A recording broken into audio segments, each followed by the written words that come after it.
Olá, queridos, graça e paz a todos, como vão? Tudo bem? Bom, estivemos aí por um tempo fora por conta de alguns problemas técnicos com questão ao computador, também ao meu celular, né?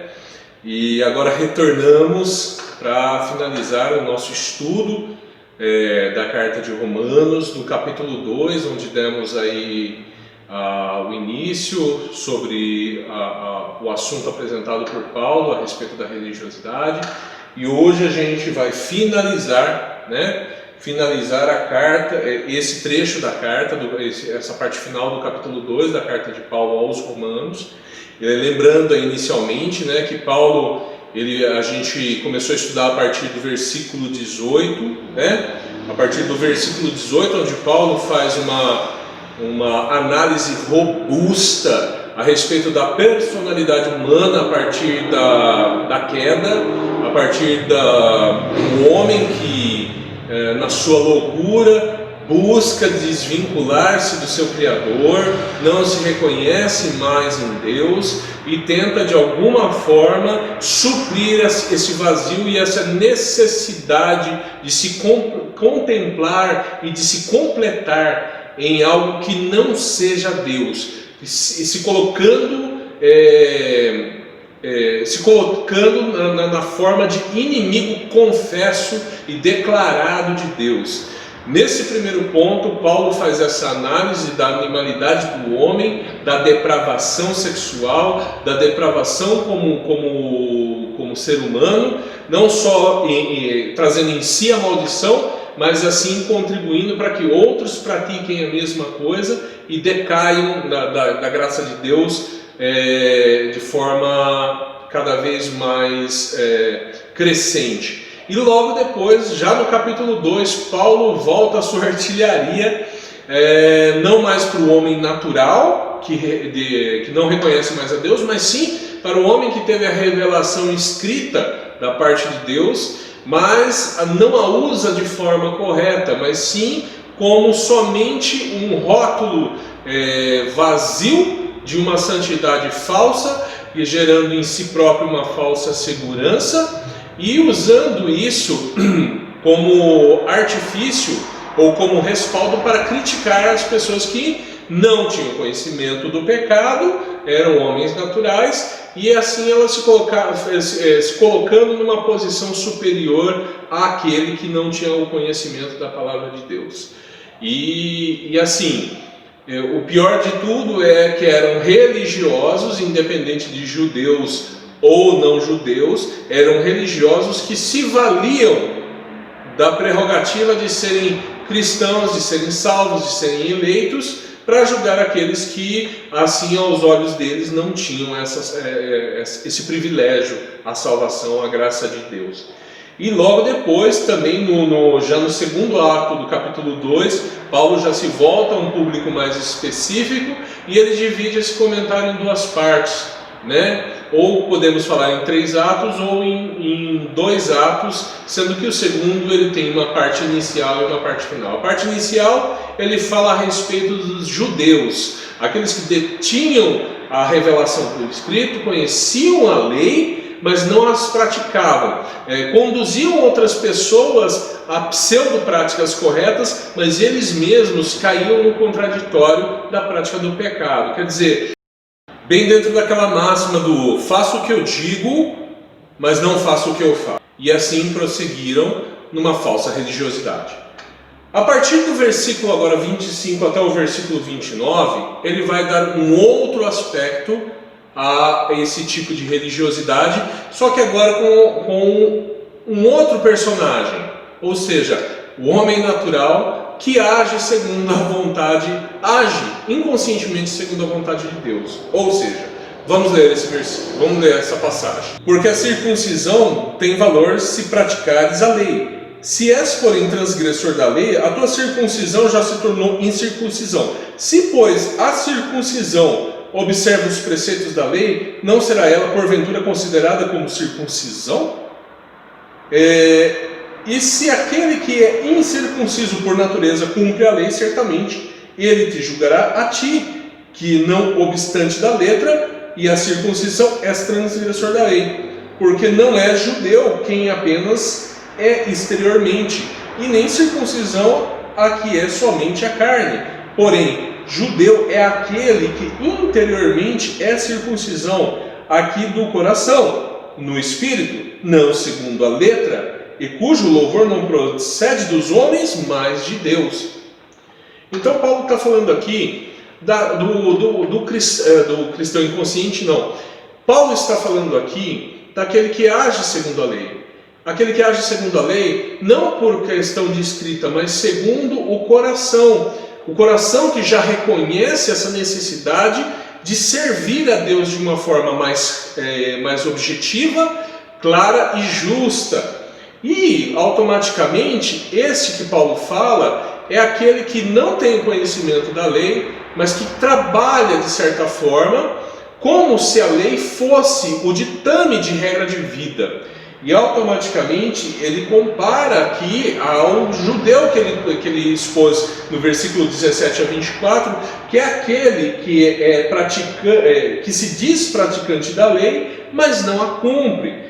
Como no versículo 25, porque a circuncisão tem valor se praticares a lei. Se és, porém, transgressor da lei, a tua circuncisão já se tornou incircuncisão. Ou seja, se você conhece a lei, se você conhece a vontade de Deus e não a pratica, dificilmente você pode se considerar um circunciso. Você pode ser rotulado como circunciso, ou seja, você pode ser da igreja A, B ou C, mas se você anda em contradição com a vontade de Deus, com os dogmas do qual a fé em Cristo nos traz para a conduta, como forma de conduta, de como se portar, se você não caminha dessa forma, buscando obras justas, não buscando fazer o bem, você só tem o rótulo de cristão, você só tem o rótulo da igreja A, B ou C, mas na verdade você não é um cristão, você é uma casca, mas não um cristão. Então o que Paulo está trazendo aqui é, se você cumpre a lei segundo aquilo que é a vontade de Deus, aquilo que segundo agrada o coração de Deus, se você tem um procedimento de acordo com aquilo que é a vontade de Deus, justo, ajuda o próximo, ou seja, demonstra frutos de um cristão, muito provavelmente você é um cristão. Não necessariamente, a gente não está dizendo aqui que as pessoas que praticam o bem, elas são cristãs, mas dentro do que há o conhecimento da vontade de Deus, entendendo a vontade de Deus em Cristo Jesus, isso faz com que a pessoa caminhe dentro da vontade de Deus, consciente disso, através do Espírito Santo, consciente, e ela vai e pratica. Agora, aquele que se diz cristão, aquele que se diz judeu, aquele que se diz povo de Deus, mas não faz isso, ele está muito distante daquilo que é a vontade de Deus, então ele passa a ser uma casca. Agora, com questão às ações, nem todos que fazem boas ações também vão ser considerados cristãos. Aí é uma análise, necessária uma análise um pouco mais profunda, porque existem aqueles que praticam boas ações, mas por questões de desencargo de consciência, sejam eles nas igrejas evangélicas ou em outras religiões.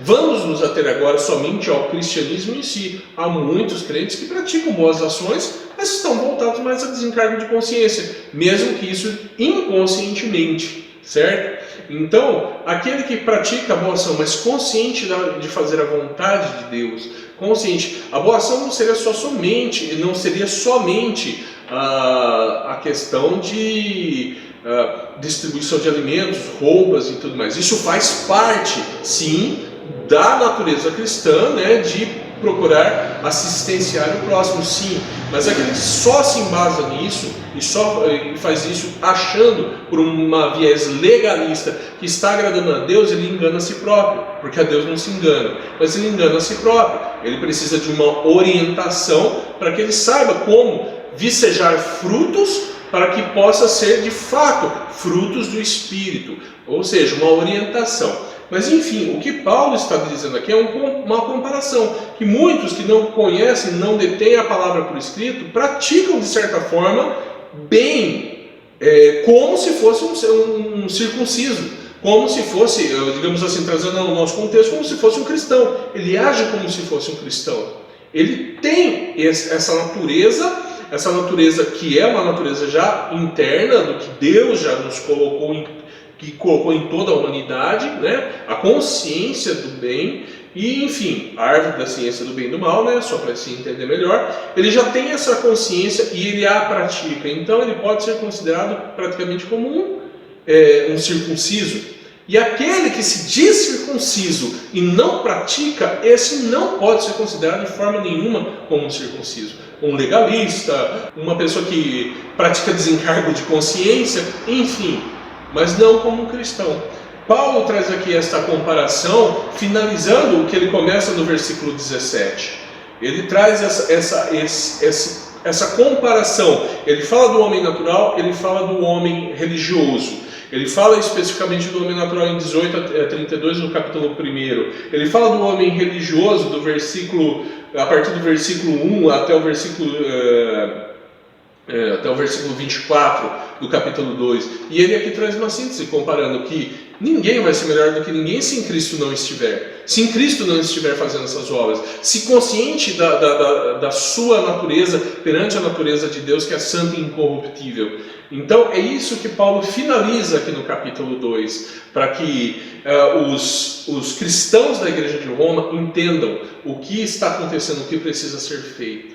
Amém? Então aí a gente fecha esse primeiro momento do capítulo, esse último momento, aliás, do capítulo 2, para que a gente possa compreender de fato o que Paulo está trazendo aqui, porque ele prepara primeiro falando do homem natural, depois agora fala do homem religioso, e ele está criando uma preparação para entrar agora no capítulo 3, onde ele vai agora não mirar especificamente os seus tiros a um grupo A, B ou C específico, mas agora ele vai trazer o contexto geral de todos os grupos em uma só ótica, a ótica de Deus. Amém? Então é isso, a gente finaliza por aqui. Qualquer dúvida, por favor, contacte os líderes, peço meu contato, entre em contato comigo. Se quiser fazer por vídeo, eu desafio a vocês agora, antes da gente entrar no capítulo 3, a cada um de vocês fazerem um vídeo comentando a respeito do que a gente já viu, tá? Fazendo observações ou trazendo algo que nesse meio tempo, nos estudos, surgiu algum outro comentário. Por favor, tá? Se manifestem, eu fico aguardando pela manifestação de vocês com muita alegria, tá ok, pessoal? Então tenham todos um ótimo domingo e até o próximo vídeo.